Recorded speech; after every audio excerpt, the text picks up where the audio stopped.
tech.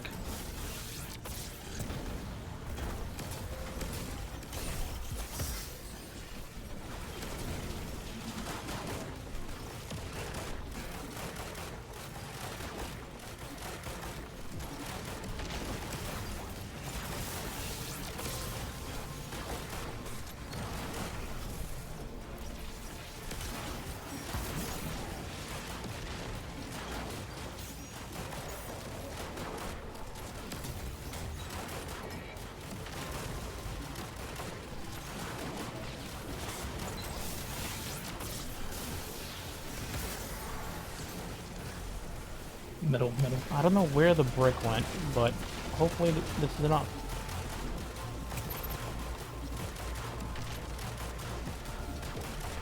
That is indeed enough. Show me the damage! I got a chill inhibitor. Sheesh! 7.7 mil. Welcome back to another damage build video. Today's episode is going to be featuring Warlocks with the Heresy episode update and the sandbox getting some big updates as well. Now that the dungeon's over with and we've had a couple days to actually mess around with things, I want to talk about Warlock DPS. Currently, as it stands, Warlocks can pump out some crazy damage numbers despite not actually utilizing an offensive super like Celestial Nighthawk or Thunder Crash, and it's all thanks to one exotic, and that is our chest piece for today, Sanguine Alchemy. Now, I know a lot of people already know what Sanguine does and how Warlocks utilize this for their damage builds, but you'd be surprised at how many comments I get from people that have no idea how this actually functions. So let's explain real quick. When you stand in a rift, any rift of any kind, which includes Well of Radiance, damaging a target will mark it. You will deal extra damage to that marked target, and you gain additional bonus damage with weapons that have a damage type matching your equipped super. Meaning, whatever super you have on while you're damaging, regardless of what you had previously or currently, you will do damage based on that element. So as an example, if I pop Well of Radiance with Sanguine Alchemy on and I have Whisper of the Worm on, I will get X4 Solar Surge in my damage meter on the left-hand side of the screen because I'm rocking a Solar Super and I'm using a Solar Heavy. This also applies if you pop your Well of Radiance and then switch to a different element, which is exactly what this build is capable of and you should be doing if you want to maximize your damage. Now, you could just stay on Well of Radiance, but then you're limited to just running solar weapons because your surge and your weapon has to match whatever super you currently have on, which, well, is solar, so you're only limited to solar. But we're going to be utilizing a different element. As you saw in the intro, we're going to be using the raw power of the newly buffed Queensbreaker Exotic Linear. The weapon itself isn't new, of course, but Bungie did update this weapon and tweak it in a couple of different ways to make it significantly better than it ever has been before. First off, Queensbreaker now has two different sights. It has the Marksman sight, which is the standard everyone's already been using, and then a new sight called Combat Sights, which transforms this into a 3-burst linear similar to how Euphony fires. Along with that, Bungie also gave Queensbreaker a brand new catalyst, which gives it the Rewind Rounds perk, essentially making it so you almost never have to reload this weapon when you're firing it during a boss damage phase. And lastly, Bungie also gave a 10% damage increase to all linears across the board globally. Mix all of these together and then combine them with the artifact perk Particle Reconstruction, and your linears will be hitting like an absolute truck this entire episode. Now let's talk about how the build actually works so you can get your optimized damage. So, you're going to be starting on Solar Warlock, specifically with Well of Radiance. Sorry, Dawnblade users. That's going to be locked in. It's absolutely mandatory, no questions asked. Aside from that, though, you can pick whatever you want in the rest of the kit. Whatever melee you want, whatever grenade you want, aspects, fragments, doesn't matter. Although, I will say, Helion could be a cheeky, nice recommendation for when you're going to be swapping. Speaking of which, since we are rocking Queensbreaker in this build to get high damage, we're going to be using our swap to go to Prismatic Arc Warlock. And technically, you could go to regular Arc Warlock if you don't own Prismatic Arc Warlock, but it's much more beneficial to do Prismatic Arc for a couple of different reasons. Now, the main reason is going to be a fragment called Facet of Courage, and let me explain why this even works. So, Facet of Courage states that your Arc Solar and Void abilities deal increased damage to targets afflicted with a Darkness debuff. The thing here is, the way Well works, or is coded in the game, is when you pop it and you start shooting something from inside of your Well, it counts as ability damage. So, when you pop Well, switch to Prismatic, and then have any sort of Darkness debuff on a boss, whatever you shoot at that boss will be dealing increased damage because of Facet of Courage. Another core reason to switch to Prismatic Arc is going to be another fragment called Facet of Solitude. It states, landing precision hits emits a severing blast from the target. And also, while you're Transcendent, your blast is bigger, but we don't care about that part. So, when you land precision hits, you apply Sever. Sever is a Darkness debuff.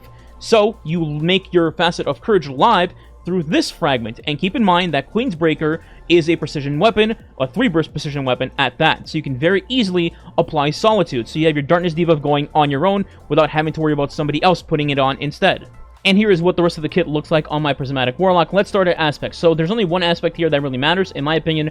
That's going to be Helion, just because Helion can provide some extra damage and get some ignitions off for you. And speaking of that, let's go to abilities. First, we have the class ability, which is Phoenix Dive. This will proc Helion for us. This can be used in both the Solar Warlock before you pop your well and switch, and during Prismatic Arc Warlock for when you do switch, and it just naturally comes back as your ability charges quickly. Though I will say that will be completely dependent on which kind of boss you're doing and whether the boss damage phase is actually long or not, because if you're doing something short, like let's say Keitel, then you won't get it back in time, but if you're doing something like The Witness or Corrupted Puppeteer, then you absolutely will get your class ability back. In our melee slot, we have Arcane Needle, not because it provides us 3 melee charges, this doesn't really work for this kind of build setup, but because it's a strand melee, which provides a Darkness debuff, in this case, Unraveling. And then lastly, we have Vortex Grenade in our grenade slot because we can get a weaken off through our grenade because one of our fragments will feed into this. Onto our fragments, we already mentioned Facet of Courage and Facet of Solitude, so we'll move on from those. The other 4 are the following. Facet of Dawn, for when you do utilize your melee, you will become Radiant, and in the event that your Well of Radiance has run out, Radiant will still give you a 20% debuff. Not as strong as Well of Radiance did, but still very good. The second slot is going to be Facet of Dominance, which states your Void Grenades weaken targets. That's why we have Vortex Grenade on, but if you also had an Arc Grenade on, that would jolt instead, although I think the weaken is much better. The next slot after that is Facet of Purpose. So when you pick up an orb, it'll grant you Bolt Charge, because you're going to be on Prismatic Arc. It's not super practical, but if you're in a damage phase where everyone's popping their supers, there'll be tons of orbs on the ground for you to pick up, and thus you will get Bolt Charge stacks. And you're also going to be firing an Arc-based weapon, that being Queensbreaker. And the final fragment not mentioned yet is Facet of Protection, the staple to every Prismatic build. When you're surrounded by enemies, you are more resistant to incoming damage. Never take this off. One last thing, in the event that you don't want to run Facet of Solitude, or maybe you want to run a different aspect that gives you less fragment slots, you could also replace the Solitude with a weapon that has a Darkness debuff. For example, Tanasha's Mastery has Chill Clip, 1 shot, and you have a Darkness debuff applied, or any weapon with Chill Clip for that matter. However, Tanasha's shoots fairly quickly, as opposed to something like Riptide, which takes much longer to charge and shoot. And now let's go over a full rotation before going to armor mods. So when you start a boss damage phase in an ideal situation, you want to drop your Will of Radiance immediately as you know the phase is starting. As an example, if you're doing Cal Echo, when you're dunking your engrams into that crystal, when the damage phase is about to start, you will hear a loud ding. That means the boss is going to teleport to the middle and damage starts. That's when you drop your well. Initially, when you drop your well, you want to go ahead and swap to Prismatic Arc immediately, or regular Arc if you own Prismatic. And from here on out, it is smooth sailing. All you gotta do is just aim your Queensbreaker, shoot, and try not to miss, or run a Divinity on your team and guarantee that you get crits every single time. The moment your shots start registering, your Courage should be live, so you should be receiving the full maximum amount of damage that you can pump out, besides just having an additional debuff on the boss. And speaking of which, it is very important to mention that when running Queensbreaker or a team of linear fusions, you do not, I repeat, do not want to have Tether or Tractor Cannon on. That's because Particle Deconstruction does not work with these 2 debuffs, as I assume Particle registers as a debuff. I believe it was 25, 27%, something like that, and Tractor and Tether are both 30, so it cancels it out. However, if you don't use either of those, and you use a standard weaken like Divinity, Particle then just stacks with everything that you're using for damage, and that just gives you better numbers overall. It's also worth mentioning that Divinity is having some weird interaction with Particle Reconstruction again, just like the first time it was out, so that's also another benefit to running a Divinity rather than a Tether or a Tractor. And with that out of the way, let's go over mods. So for Artifact, the one main one you want to have on is Particle Reconstruction, as I mentioned earlier. Everything else is completely up to player preference.